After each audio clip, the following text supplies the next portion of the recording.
latitude, prevailing winds and ocean currents, mountains and the nearness to the sea. Things like that determine what we call the climate, determine what the climate of a place will be. Welcome to Cambridge Zero Climate Talks with Antoinette Nestor and Amy Munro. Now, Amy, I see beautiful sun on the background. Yes, I am sitting in the garden, so you might be able to hear birds tweeting in the background because it is very warm this week. Indeed, Amy. I know you've been rather busy as well, so did you have a chance to talk to anybody this week? Yes, I did. So I had a really great chat with Seega, who is Director of Sustainable Finance Research at the Cambridge Institute for Sustainability Leadership. Oh, fantastic. Well, I had very different views this week of climate change. I spoke to artist Stepanka Facerova, and she's an artist from the Cambridge School of Arts, and she recently won the Sustainability Prize for her work. And I also spoke to Dr. Kamran Yunus, and he's the University Senior Teaching Associate at the Department of Engineering and Biotechnology. He is also a fellow in chemical engineering and the admission tutor at Downing College. And we spoke about the role that chemical engineering plays in decarbonization. And I also spoke to Carla, Philip, and Sophia from the Global Shapers app. So, Amy, as I was saying, if you want to learn about the role that chemical engineering plays in climate change and sustainability and the environment, I had a great chat with Dr. Kamran Yunus, and this is what he had to say. Cam, thank you very much for joining us today. And for our audience, would you mind telling us your full name and what you do, please? Hi, my name is Kamran Yunus. I'm a member of staff in the Department of Chemical Engineering. I'm also a fellow at Downing College and the admissions tutor for Downing College. So I oversee all the undergraduate admissions at the college. Now, chemical engineering, a lot of people, I think, have this old-fashioned idea of what chemical engineering is. So can you explain a little bit about what actually chemical engineering is? So traditionally, chemical engineering is all about learning the processes involved in making products. So when you go to your supermarket, looking at products from toothpaste to soaps, and then going into your pharmacy to looking at how medicines which are available on the shelves, how those are made, and the processes involved in that is what traditionally chemical engineering has been about. Now, you said traditionally. What about nowadays? Has it changed a lot since, I would say, the old times? So nowadays, that discipline has moved on. It's still looking at processes. Chemical engineering is all about still looking at how you develop processes and technologies to deliver products. But now it's actually a much more broader area where we are working in a range of different types of industries and trying to deliver a process that can provide the relevant types of products or the relevant types of services for that industry. So even though when you are looking at how you can come up with a way to make something, you still need to think about concepts such as climate change, such as sustainability, such as economics, and all these other sorts of aspects need to be considered. And so when you are looking at chemical engineering as a career, you'll be involved in all aspects of that when you're trying to develop a process to deliver a product. So it's much more broader than just looking at the chemical process involved in delivering something, because all the other aspects surrounding that also needs to be taken into consideration. And in relation to sustainability and climate change, can you give us an example of how chemical engineering is participating in this area? So sustainability, I mean, it's a very broad area. I mean, if you were to go into your traditional chemical industry, chemical engineers play a vital role in finding ways to make it more efficient. So look at how you can save on heat losses, on energy losses in your system to make the process more efficient, and in turn make it more sustainable economically as well as environmentally. So that's one aspect. And then if you look at sustainability from another perspective, there's a lot of work that goes on in chemical engineering to see how you can look at carbon capture how you can reduce the amount of emissions coming out of a process. So they do a lot of work in that as well. So it's not easy to try and describe sustainability as just one example. It's quite broad. It covers a whole range of different aspects of the process where you are looking at how you can make it more efficient, how you can make it much more energy efficient and eventually environmentally efficient as well. So if you were doing your A-levels or GCSEs, what would you need to do in order to study chemical engineering? If you are thinking about studying chemical engineering as a degree, the key thing is you need to have very good core skills in mathematics and have a very good understanding of chemistry as a subject area.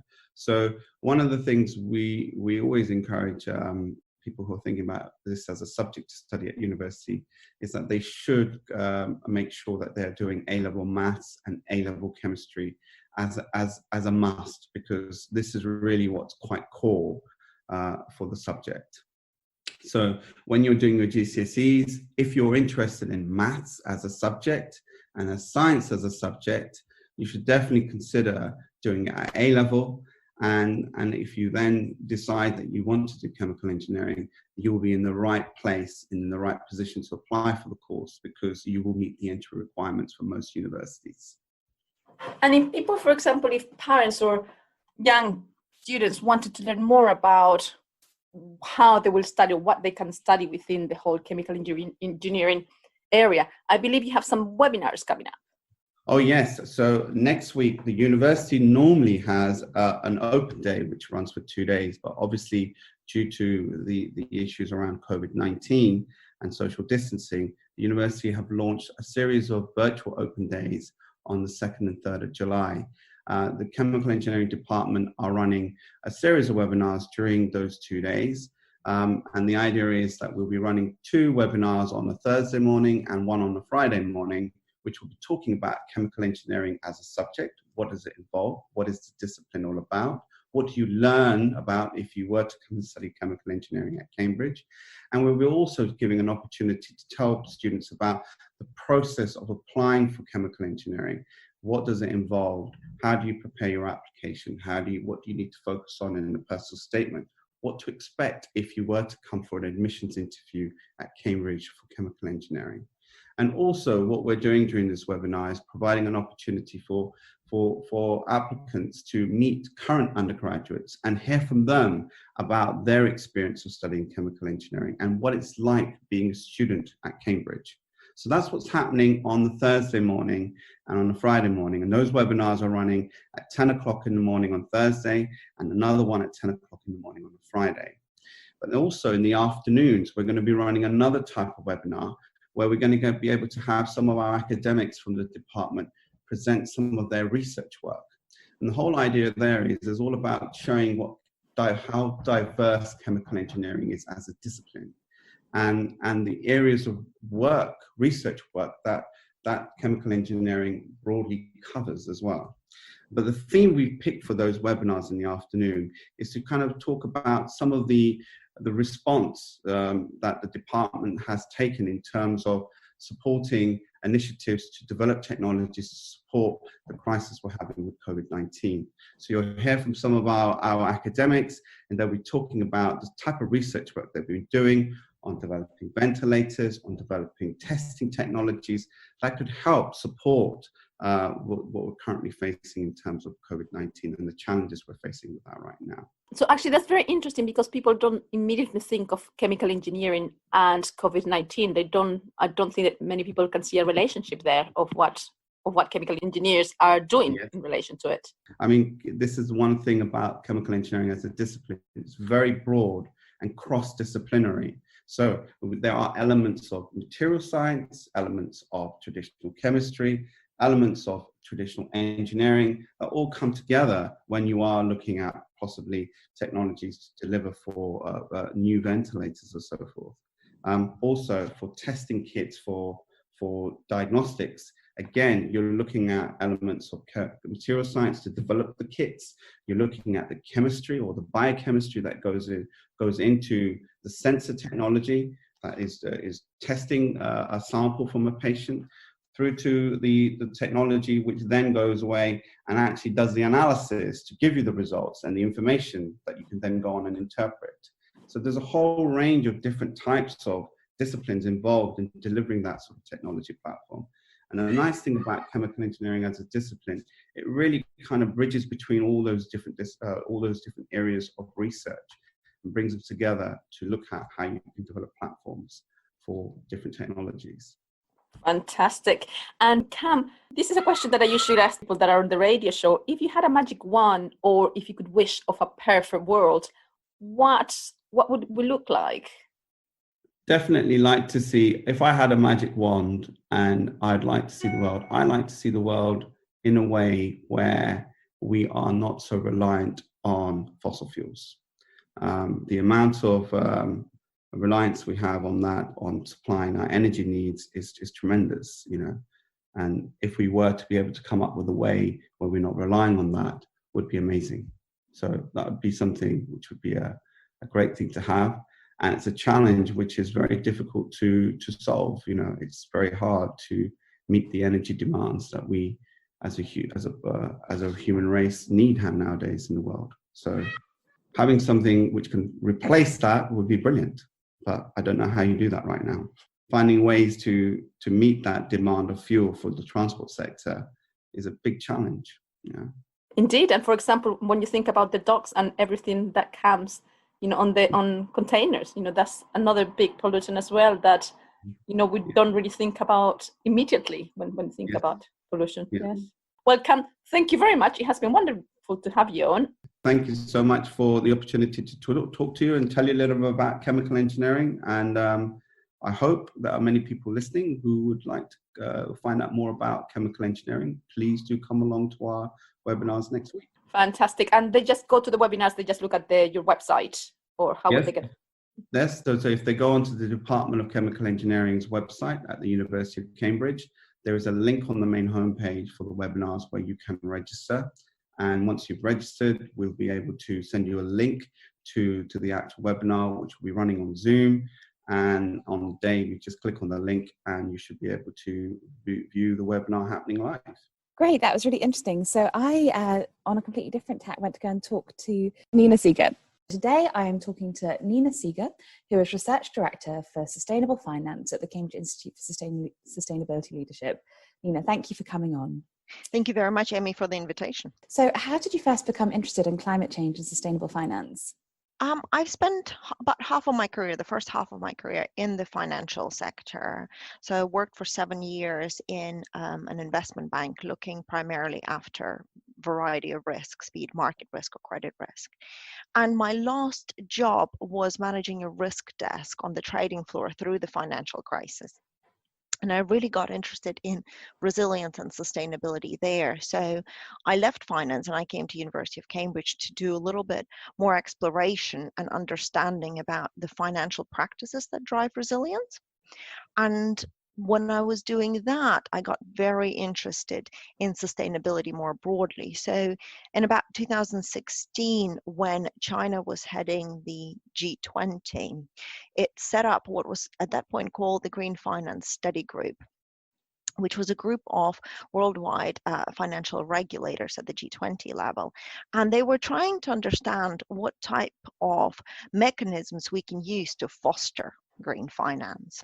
And they set up effectively a study group to understand also environmental source of risk and how they feed into financial risk frameworks. And I co-led on the knowledge partnership with the G20, and that had really brought me into the mainstream sustainable finance fold, and I've been effectively doing work on it ever since. So why is money and finance important in this transition to a zero carbon world? Why is it such a powerful tool? Absolutely. I think if you were to pick an industry in which you can transform to achieve the most change, arguably you would pick finance. because finance effectively is responsible for providing capital to every single other industry. It sits at the center of the economy. So if you change the way finance works, if you figure out a way to make sure that environmental and social sources of risk are properly incorporated into mainstream financial risk frameworks, that what you can change is how financial institutions price that capital, which means that the cost of doing unsustainable business will rise and incentivize the economy as a whole to become a little bit more sustainable. The other reason why finance needs to change is that it can effectively divert capital towards the achievement of sustainable development goals. And of course, as any other business, it would need to become a little bit more operationally sustainable as well. So going back to that first point that you made, can you give an example of that? Sure. So if you think about it, there are physical and transition risks to climate change, right? So you have situations when there is an increased incidence of floods, and they can show up in a financial risk framework. So if you're a house owner and you're more exposed to a flood, then potentially it may become a little bit more difficult for you to be paying your mortgage, right? Which means that when a financial institution is assessing those risks, it should be incorporating that increased incidence of physical source of risk in their risk calculations. And if you take it onto a little bit more of a corporate level, in the same way, if you think about transition sources of risk, then arguably some industries are much more exposed. The fossil fuel industry is a big one, right? So in that situation, you would want the financial industry, you would want banks to lend money at a much higher rate to those businesses that run higher risks within the transition. And if I then pick up a couple of points within when we talk about the transition, there are three different types of risks that are being run. One is the risk that policies will change. So we have new policies around transport, around electric vehicles coming in. There's another risk, effectively, that technology will change. So the pricing of renewables will come down so much that it will be economically ineffective to use fossil fuels. And the other one, which is arguably probably the most relevant to all of us, is that the sentiment will change. We will all start understanding that it's actually unsustainable to continue this way, that there are some very real risks connected with the way the economy is going. And so as consumers, both financial consumers and actual consumers, we will start demanding a more sustainable approach. And that will foster a transition within the economic system as well as within the financial system. That's really helpful. I think that's explained really clearly how actually it's to do with actually that real sense of risk and the fact that those risks mean that therefore it will then become unsustainable to do business in a certain way, or more expensive to do business in a way that is not sustainable, and that will drive that a large part of that transition potentially. Exactly, and you can also see situations where some assets will become stranded. Right, so it will be uneconomical to get particular fossil fuels out of the ground. And what's even more interesting, so this, I mean, we've been largely talking about climate, but there are other types of risks that are out there as well. If we think about biodiversity and land degradation, right, that is increasingly important. The ability of our farmers to rely on pollination services provided by bees is largely uncosted in the way that they, in the way that the farming is conducted right now. So we need to start thinking about how to look at these wider environmental factors, and we need to start pricing those services into our financial models. Moving on from that slightly, are there financial barriers that are preventing us from doing that, or from reaching a zero carbon world? Well, there are a couple of things that we can think about here. There's a lot of conversation about, well, we don't actually have enough data to do this analysis. And there I see a very varied picture. So very often there is enough data. It's just not really consistently provided, or it's provided in a way that financial services don't understand or are not able to get to. Then of course, we need tools. We need particular measurement systems. We need to understand how to do this. Another big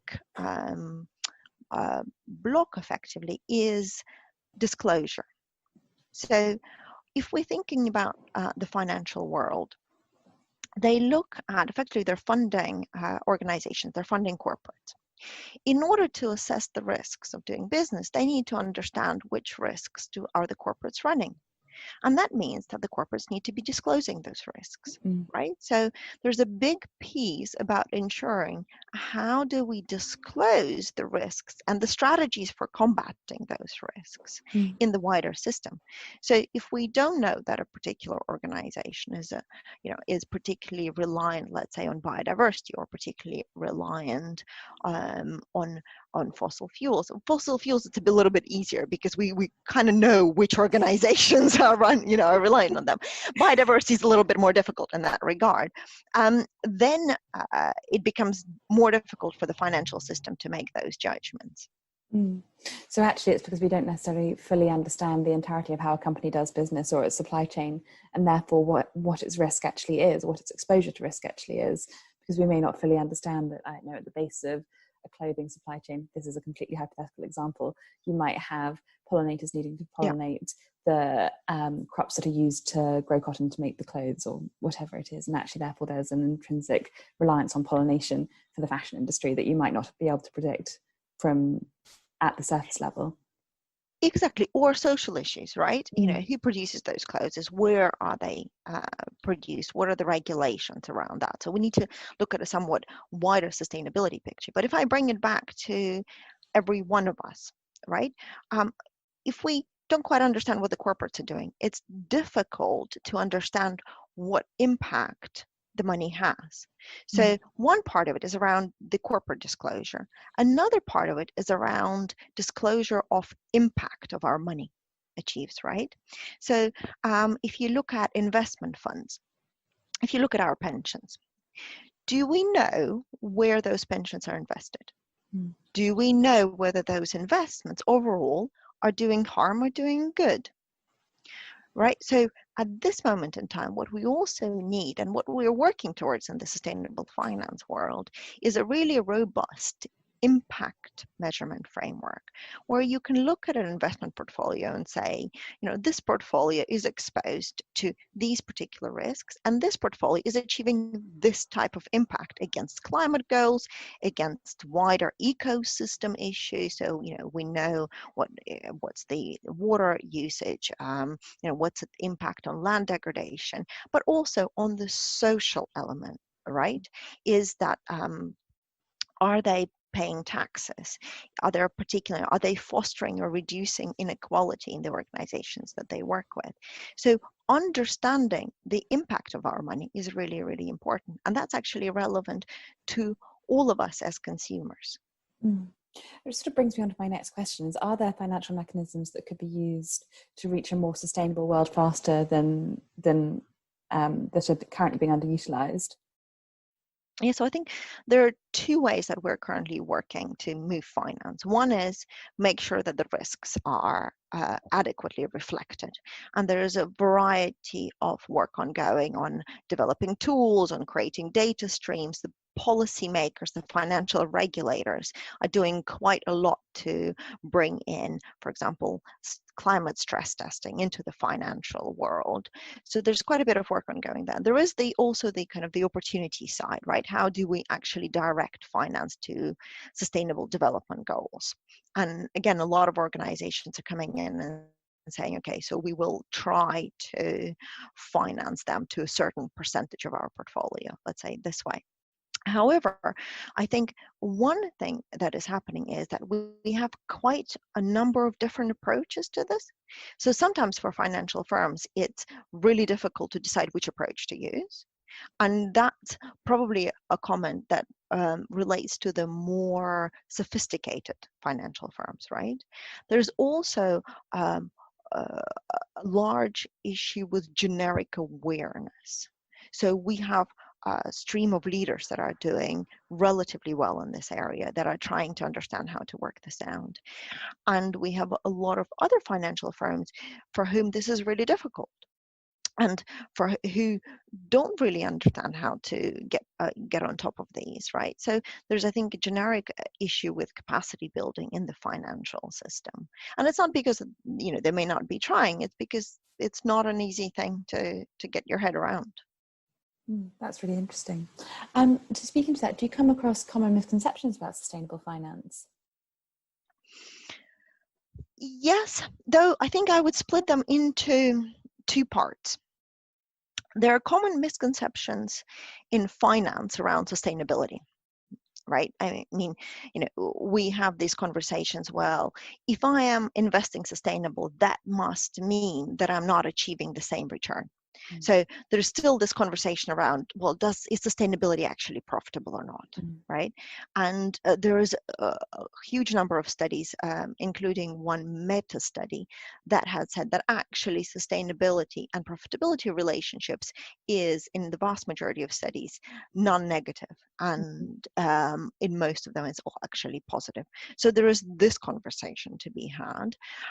So there's also effectively a conversation around, okay, so if I, can we stagger this, right? Can I deal with climate first, and then we're going to talk about things like biodiversity and land degradation, because I can't direct my attention to all of these things at the same time, because again, it's difficult. And I think there we need to have a much more coherent conversation around, well, actually, biodiversity is a key element in helping address climate change. So these things need to be tackled in concert.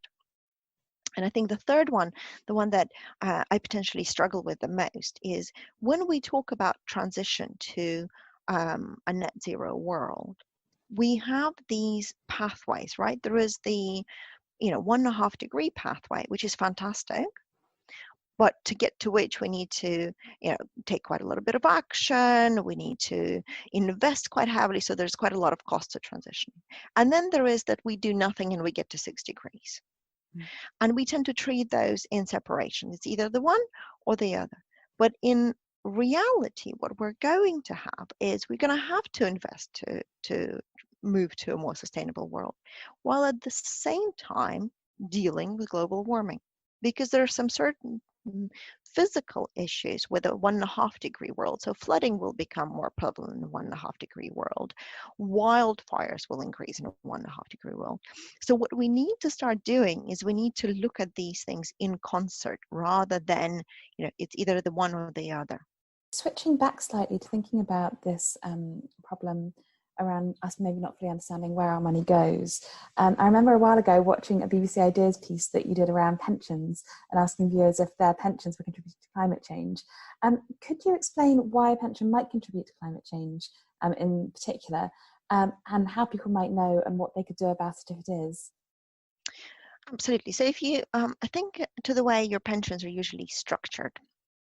So you have an organization that manages your pension pot of money, and effectively they own those assets, and they employ an investment manager to manage those assets for you, okay? Which might mean that your pension is invested in a number of investment funds that will be invested in certain companies, right?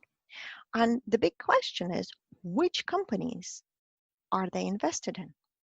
Are they invested in fossil fuel companies? Are they invested in car makers? Are they invested in renewables? So the job of a consumer is a little bit more difficult in the sense, because effectively what needs to be done is there needs to be a transparency within the system around where your pension is actually invested in. And what you can do is you can ask your pension provider and say, could you tell me what impact my money is having? That will make the pension provider go to the investment managers and say, hey guys and girls, could you tell us what's the impact of all of the investment funds that we're invested in, or all of the companies that we're invested in. So actually, as a pension holder, you can have some real identifiable impact on the financial system by just asking about where your pension is invested in. You are listening to Cambridge Zero Climate Talks with Antoinette and Amy. And Amy, if people want to get in touch with us and give us some feedback or ideas as to what they would like us to have on the radio, sort of people or topics, where should they get in touch with us? So they should get in touch at info@zero.cam.ac.uk. So then flipping to something completely different, you went to go and talk to someone about art and sustainability this week. So I had a brilliant chat with Stepanka Facerova. So have a listen. Stepanka, thank you very much for joining us today. And for our listeners, would you mind telling us your name? So, hello, thank you very much for having me. Well, my name is Stepanka Facerova, and I am a fresh grad from Cambridge School of Art. I studied fine art BA course, and I literally just graduated. I haven't got my results, but hopefully I passed. I'm a multidisciplinary artist, and my practice revolves around the discourse between social anthropology, philosophy, and art. I like building installations, and through building these installations, I create different worlds which are often dominated by what is seemingly uninteresting, overlooked, or forgotten, something that we take habitually, or something that's part of our routine. And I often question our social habits and the necessity of routine, as well as the need for constant change. So the ideas for my work often originate in a simple observation of how we as humans fill our days and how we share the space with other living creatures and objects. And I guess this is where the sustainability and environment sort of comes in. My practice involves building large-scale sculptures and assemblages. I like using materials as varied as wood, plaster, glass, clay, and paper. I'm also interested in finding new ways of using traditional art materials such as canvas. I guess I am interested in constant questioning and research, and literature and philosophy is an important part of my practice. Brilliant. And can you tell us a bit more about this prize you won? Yes, so I won a Sustainability Art Prize, and this prize has been around from 2012. I think was the first time when the prize was launched, and I entered for the past 3 years, and I was lucky because I always got shortlisted, and this year I even won. So the prize is organized by Marina Velas, who is a curator, and it's for all the artists or students from Cambridge School of Art, and it's about sustainability. So most of the works are focusing on environment and sustainability, and it's all across all the courses. So it's not just fine art, but also illustrations and design and other courses that can join in. So the only thing that this year was different was that normally this art prize, the exhibition, is held in the main gallery, in Ruskin Gallery, but this year, because of the coronavirus, it was first time online, so that was slightly different. And for the art piece itself, can you tell us a little bit of the story behind what inspired you, and why did you use a specific bird? Can you describe a little bit this sculpture? So this work is called Hopelessly Hopeful, alias The Last Recording of YOO. And for the people who hadn't had a chance to see it, so it is a large-scale sculpture, and it's got a sound element to it as well. So it's not just a sculpture, it's more like an installation. And at the moment it's locked in Cambridge School of Art, and it's only possible to see at the sustainabilityartprize.com website. The large sculpture is shaped like a nest, and it's hanging it's placed upside down, and it's suspended from the ceiling. So it allows the viewer to walk underneath. It's quite large, so you can stand up and walk underneath of this work. And you then would hear a sound piece. And the sound piece features the recording of the bird, Kwai-o-o, which is a tiny little honey eater which is extinct, so we can no longer see it or hear it. But the recording was done in 1986, and it's in archive in the Macaulay Library in the Cornell Lab of Ornithology in New York. And so I could use this sound for the sculpture. And then over the sound of the bird singing, there's voiceover. It's a narration of the story of what happened when the recording was captured. And in 1982, there was a last pair of Kwai-o-o. So Kwai-o-o is well known for mating for life and also singing in duets. So when you hear him singing, you can hear, if you hear just one single word, you can hear the gaps that he's leaving for his partner. So it's almost like a dialogue, and it's really quite moving. And in 1982, there was a last pair left on the island. The ornithologists tried everything to save the pair, but after a devastating hurricane, the female disappeared. And so the ornithologists believe that the bird will eventually sort of, there'll be no more Kwai-o-os to be seen in future, and left the island. But a group of them came back in 1986, and just by pure coincidence came over the bird singing in the trees. And it was Jim Jacoby, one of the ornithologists who heard the bird singing, and he got really excited and couldn't believe his luck, so he recorded the singing. And when he captured the song, he played it back to his colleagues, and he was really excited. He was saying, "Guys, listen to this. Look what I managed to record," and played it quite loud. And at the same time, the bird came back. So first they were really excited about the bird coming back, and then it sort of dawned onto them what happened, that the bird came back because he believed that he wasn't alone. That was perhaps the female that disappeared in 1982. So I like the story. I found it very moving because there was this moment of hope for the bird, that he wasn't alone, but also the unintentional cruelty that the scientists, the ornithologists caused, and they also realized what they'd done. So I just found the whole story moving, and I know that people are interested in stories, and this is one way how to spread the awareness of what's going on with our environment, and this is why I have chosen this story.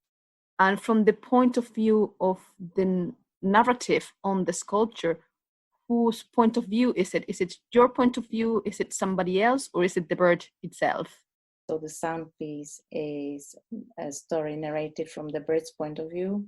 So I was trying to imagine what the bird felt like when he spotted a group of ornithologists. It was 3 of them in the woods, and then he heard the sound of another Kwai-o-o. So it sort of triggered the hope in him, and then he realized it was his voice, and he was alone after all. So this is the sound piece in the sculpture is the narration from the bird's point of view. So how do you see the interaction between art, biodiversity, and species extinction? Yes, so I think there is so much information about sustainability and about the environment and the impact that our lives and the way we live has on environment. So I feel that art comes to this area with different sort of approach. So obviously, I feel like there is no need to tell people what's going on in a same way as journalists or people involved in media would do. So using art, we have different tools. So for example, we can use story or where, our message can be more subtle. And this is what interests me. So as an artist, is that one of the ways you engage with sustainability, or do you engage in different ways as well? I engage in different ways as well. So this is one way. I think, stories are strong and we like to listen to stories. So I like to work with interesting stories that trigger thoughts and emotions and feelings. But the other way I work with sustainability, I'm involved in environmental art, is that most of my works always have materials that I found, or I work with recycled materials and found objects, and I repurpose things I am aware of, that we cannot throw anything away because there is not a way. So I'm interested in reusing recycled found objects. So that would be my other way of including sustainability in my art practice. And how did your career as an artist start? I mean, you said you just finished your degree in art, but that doesn't mean that you were not an artist before by any means. But how did it all start? Has it been a very long journey? Can you tell us a little bit more about that? I was always interested in art, but I didn't really have chance to study art properly. And so when I reached the point in my life when I felt I need to sort of move my hobby onto a different level, I decided to apply for a fine art course at Cambridge. I'm originally from Czech Republic, and my husband is from England. And we lived abroad for a long time in Romania. And so when we came back, we moved to England. It was the moment when I was deciding what to do next, whether to find a job or work on my education. So I decided to do something that I always was very passionate about, and I applied for the fine art course. So this is how I ended up studying art. There were other elements to it. I felt like I didn't always understand contemporary art and wanted to learn about it. I wanted to know what it's all about, to be able to appreciate it more. And so do you see your art as or maybe in general, do you see art as another type of language that people should learn about, and that is by expressing yourself in a certain way, you can perhaps get more to people in a way that, let's say, by reading an article somewhere, it wouldn't touch them in the same way? Yeah, I think this is the beauty or the advantage of art, is that it's not straightforward, or at least the way I like making art is to make it almost like a puzzle, as a subtle sort of a message that is hidden within the art. So if I would like to express certain idea, it's there, but it's for the viewer to come closer and try to work it out. And I know that we humans like to play, and it's something that you need to spend time with and try to understand what is the message. And also sometimes the message evokes other feelings and other thoughts, which for me, this is why I think art is important for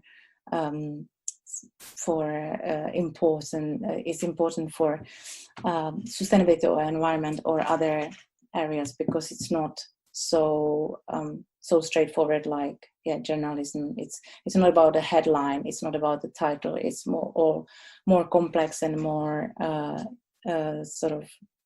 there is more aspects to it and more elements to look at and understand, and you can spend more time and you can come back and it always can evoke different sort of thoughts and feelings. And are you working in any pieces at the moment, or do you have just ideas that hopefully once we can be out, sort of go to an art gallery, we can actually see your newest piece?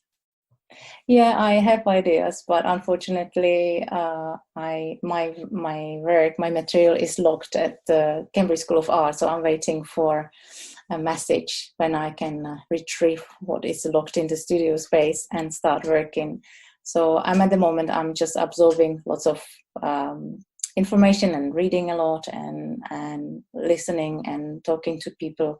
And so the ideas are sort of brewing in my head, but I'm not physically working because I haven't got material on me and with me and the tools. Well, Stepanka, thank you very much for for talking to us today. It has been a very wonderful sort of journey through your work, which is great. That was really, really interesting. And I don't know, I always think there's huge value to be taken from thinking about things in different modalities.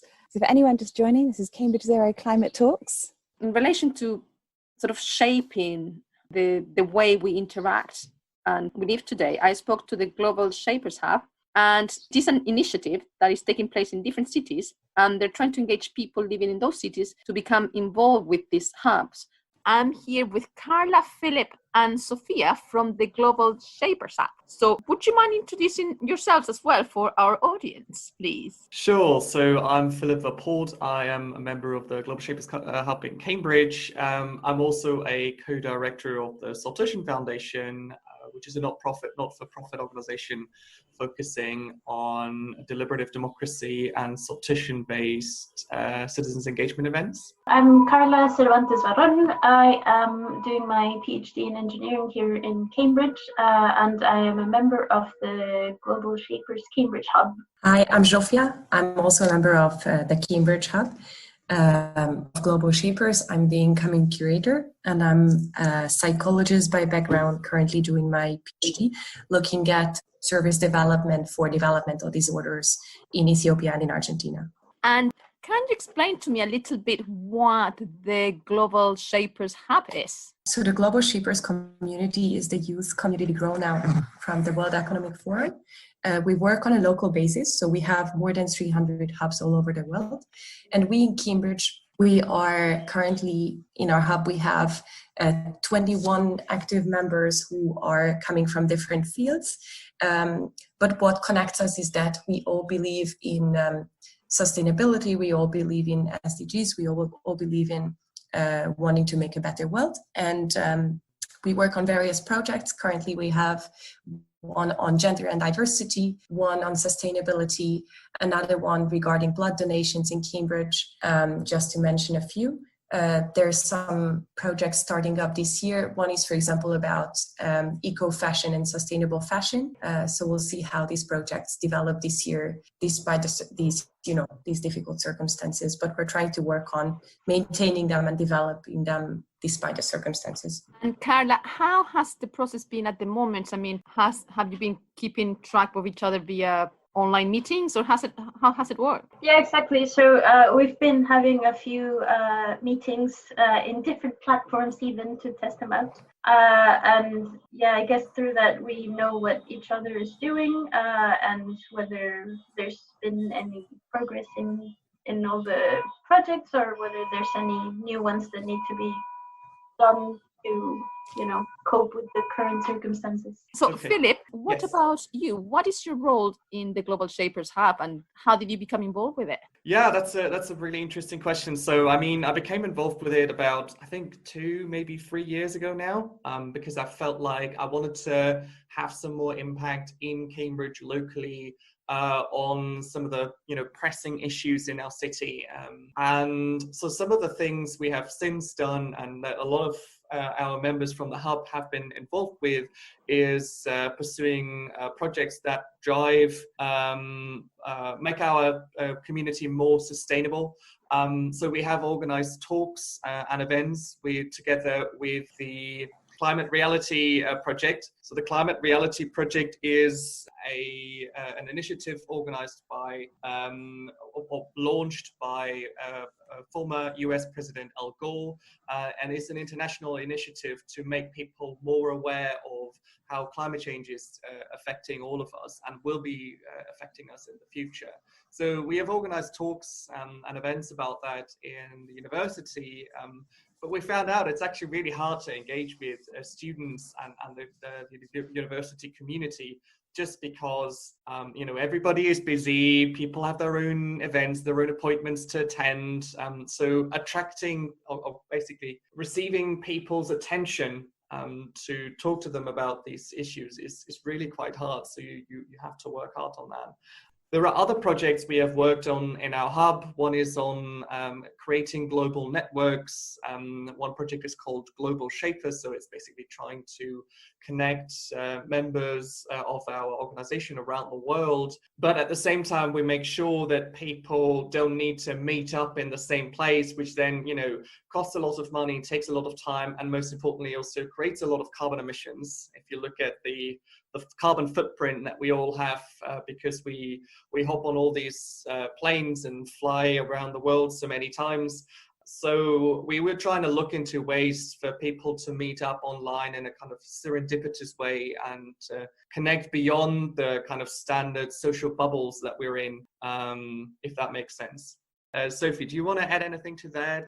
Sure. So the project was, as Philip said earlier, was launched by Al Gore, and then the World Economic Forum partnered with Global Shapers, and then every year they send about 50 shapers to one of the to all of the trainings. And from our hub, we have by now we have 4 shapers who attended one of the trainings. And then the idea is that once you attended the trainings, then you become a climate reality leader. And then on the one hand, of course, you represent all the values that sustainability and climate change requires you to represent. And then on the other hand, you're also supposed to help organize, attend, and participate in related events.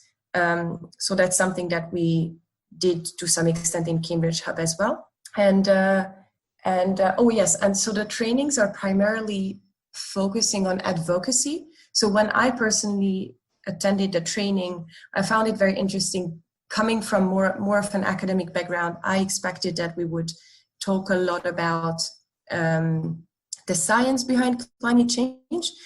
And what actually happened at the time was that it was a gathering of more than 1,000 climate change advocates, and then we learned different strategies as to how we can best advocate for this cause. That's quite breathtaking, all these people, everybody trying to come together. That must have been quite an amazing experience. And plans for the futures, I mean, Philip said that it was quite hard to get students' attention. Do you have anything planned for the future in order to get more students, like the next academic year started in September? How are you planning now that everything is being done virtually, basically? So actually, we're not necessarily focusing on students. We would like to engage with young people living in Cambridge and people who are talented, interested in community engagement, interested in working in an extracurricular manner. And so that said, given the pandemic, we decided to only start recruitment in the fall, so probably around September or October. Recruitment was supposed to take place in April, but we decided to postpone that. And we did receive some applications though, and then we'll review those in a couple of months once we know more how, what are the circumstances based on which we can onboard new members. And what's the age that you're targeting then for people in the community? The age range, actually, it has just changed. It was between 20 and 33, and now it's between 20 and 30. But I think in order to join, you have to be 28 or younger. And is there any other question you want me to ask you specifically about the hub itself? Well, I think, I don't know if it's like, maybe it became clear with what we said, but it's worth mentioning that this is an initiative that is being done in different cities, and as such, they're trying to engage people that live in those cities and have some level of engagement there and want to do changes in their communities. So this is a good way of bringing them together. And that's why, people join and can either join existing projects or they can come up with their own. And the whole idea is that will create change, like positive change. So even though you're in the university, how many people outside at the university? You said there are about 21 people overall. Is everybody a student at the university, and now you're trying to sort of branch out so you get people from the community, or is it a mixture at the moment? We already have members who are outside of university. I think the majority are students, but we have members who are in industry in Cambridge or working nearby in Cambridgeshire. We had a member previously from Norwich. That was also exciting to see how she can attend monthly meetings, for example, having to travel all the way from there. But then we're actively working on a strategy how to recruit members outside of the university and how to engage with existing organizations. And maybe that's something interesting to add as well, that this year we were discussing that we would particularly like to get in touch with local NGOs, charities, social enterprises to see how we can work together. I think an idea we come back to every now and then is how it doesn't always make sense to try reinvent the wheel, but rather to join forces and existing initiatives and help out with our knowledge and experience. So this is something we would like to focus on this year. The Climate Reality project has one event, which is called the 24 Hours of Climate Reality. Mm-hmm. And that is an event that happens every year in November on the 20th and the 21st. And we were the first to co-host this event in Cambridge, actually in Trinity Hall, which is my college. So basically the idea is that this event happens everywhere for 24 hours around the world. Everywhere on this planet, people host an event on this, obviously targeted to different audiences in different languages, different time zones, etc. But the idea is that we organize an event that brings together the world community to understand that climate change is real and that something is happening. And I think it's really great that in Cambridge with the Global Shapers and the Climate Reality Project and lots of people who helped, we first launched this event. And my hope is that maybe in future years, obviously we'll have to see what's going to happen this year because of coronavirus, but in future years we can relaunch that event and make it something that's going to happen regularly, where we try to, educate people from the university, but also from the public. As Sophia said, the Global Shapers Hub is not just about students, it's definitely also about other people as well, to educate them about, what climate reality actually means to all of us. So all of the members of the Global Shapers Hub in Cambridge obviously have their other projects on the side that they're pursuing to build sustainability and build towards the Sustainable Development Goals. So we've had people who are working on sustainable battery design. I myself am working on enabling a more democratic approach to sustainability, etc., etc. We have a lot of people focusing on different aspects or different other projects on the side of the activities in the Global Shapers Hub, which makes it a really interesting and really engaging community, because at every meeting somebody is able to share another story from their life and what they have just worked on, and what successes they've had. So obviously, apart from just the projects that we work on together, it's a very, very interesting and very exciting network of young, successful, impactful people working on various great projects in the UK and even across the world. Well, fantastic. Well, Carla, Philip, and Sophia, thank you very much for joining us today. Well, Amy, have a good weekend. I believe it's going to be rather warm this weekend. Yes, I believe it is going to be rather warm this weekend. Yeah, make sure you don't get sunburned.